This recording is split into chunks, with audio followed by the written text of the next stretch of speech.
Okay, so in regard to the electrical on this boat, I literally took this rubber seal off around the entire boat, and I took all the staples out in between the white and the blue plastic section, and I opened it up around the whole perimeter, and the middle stayed glued together because of the steering column there. But what I did was I pulled it up and I pulled it apart so I could run wires. And what I did is I have this quick connect. I just drilled a hole here and put this quick connect on so I can connect the battery very quickly and easily. I have a lithium battery here. It's pretty light. And over here I cut a hole in the side to include this junction box that I created and the switch. The switch, of course, just goes right here, and then you can turn the lights on and off.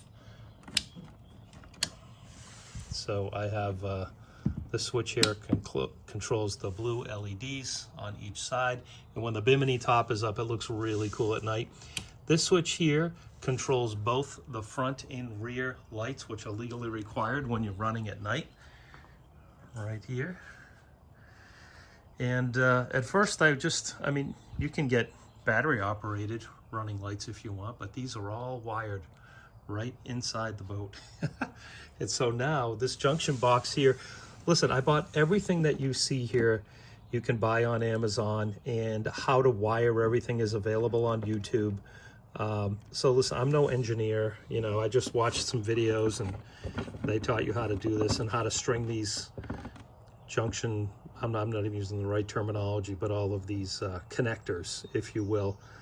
And you create these loops so that you can connect them inside, and then I ran them out here. This is a waterproof box. It's especially made for marine use. I put the screws in here, and that's watertight. I feed this down into the hole first, and then I put the switch on, and you do not see any wires anywhere except for right here. And this quick release section right here is the power. The wires here go to power this switch plate. Okay, and if you want to see where the wires, how they're set up here, you can see this.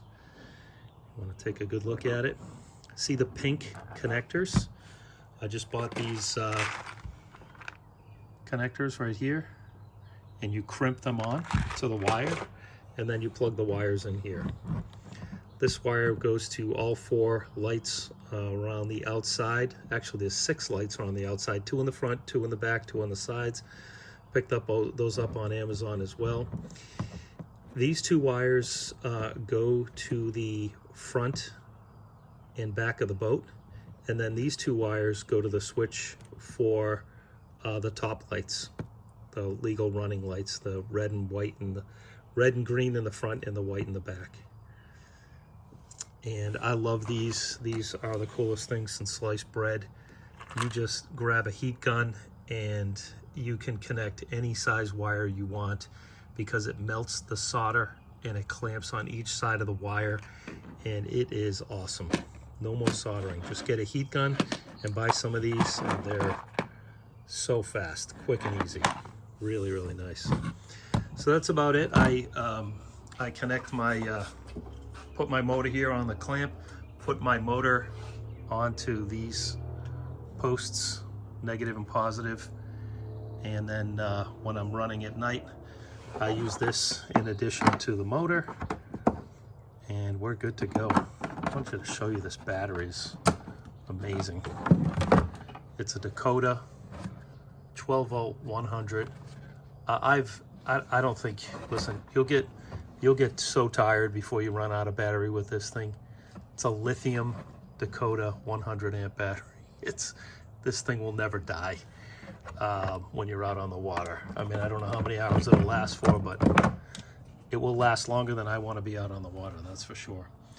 So anyway, the project in terms of taking this boat apart was huge. There are literally hundreds of staples. There's a staple every 1.5 inches on this boat, and I had to do everything I could to get them to take this apart, and then it's glued in addition to that. So to put it back together, I did use silicone, and I bought a staple gun to staple the boat back together again also. That was a big project, but it made it so much easier. The other reason for taking the boat apart, which was really important, is the wheels in the back. If you notice, I have wheels in the back, and these come out, and I can put them in the down position, and I can lift up the front of the boat and literally walk it into the water wherever I am, rather than, and I put all the motor and everything inside the boat. I just pick up the front and I walk it into the water, and it's been really good for that. But these leaked when I first put them in. I used toggle bolts on all 4 sides, and that didn't work. So then I got some really good bolts. I put rubber washers on the inside and the outside, and metal washers, and these are bolts.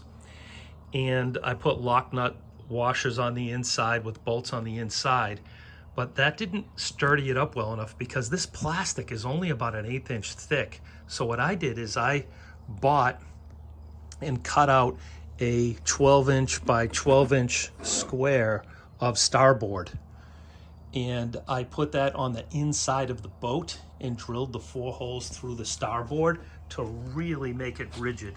And I put silicone, marine silicone, inside and out of the starboard and the bracket that you see here, and I've never had a leak. I check all the time, and I beat the crap out of this thing, and it will not leak water. Will not leak water at all. I've also taken out the pedals and the rudder. I'm keeping them for whatever reason, I don't know why, but I took them out from the bottom here, and give you a look underneath, and I just made sure that this was siliconed here, and I'm just letting this hang here.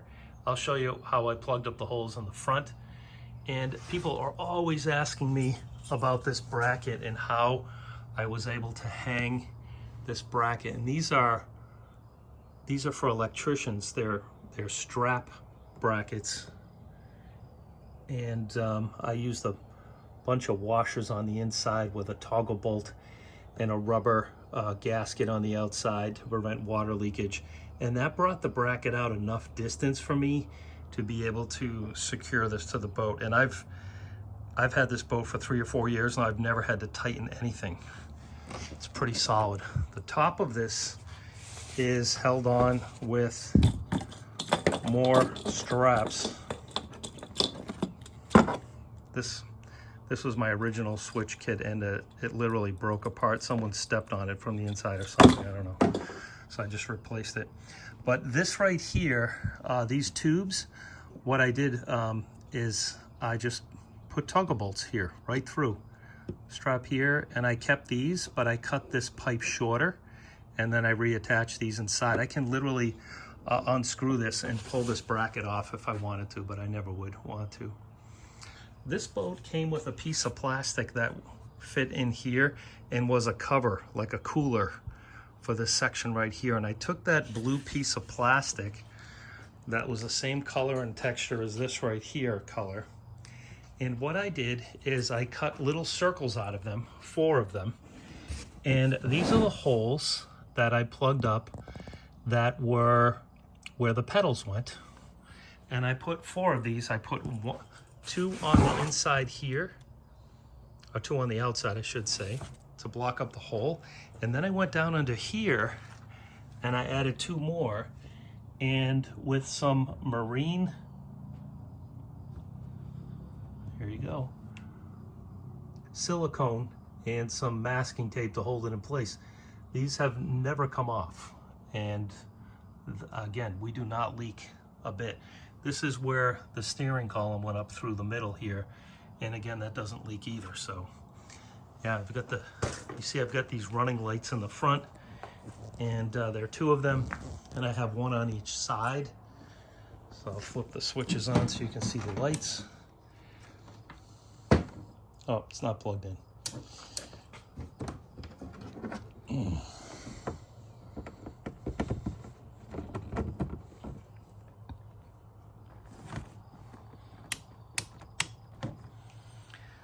There we have our lights. lights here. You can see I ran the wires for these lights as well. Again, everything's available on Amazon. I put most of the links in the video as well for where you can get them on Amazon. But maybe by the time you watch this video, you'll have to get new links. So this is it. The motorized pedal boat. And let me know in the comments what other questions you might have about what I did with this thing. And it's awesome. So what I'm able to do is pull the car right into the garage. And you see these cables hanging down from the ceiling. It's a 4-point pulley system. When I pull this boat up, it goes right in between the garage door and the ceiling. And I put the garage door down, bring the car in, and I put the boat right on top of the put them right on top of the roof racks, and I strap it down in onto the vehicle, and then I drive it out of the garage, and that's how I'm able to store it in my condo. I don't have a place to put this thing, so I have to strap it to the ceiling.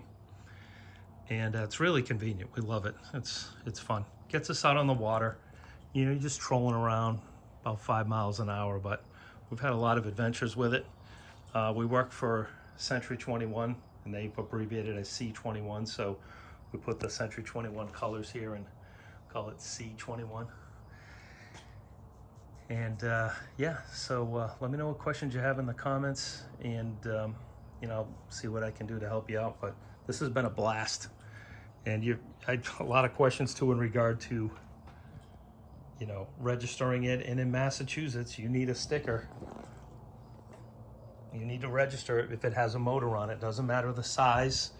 You have to have a bilge pump, whistle, life jackets. You need an anchor in order to legally run this. Check in your state what you need when you have. I have a fire extinguisher in here.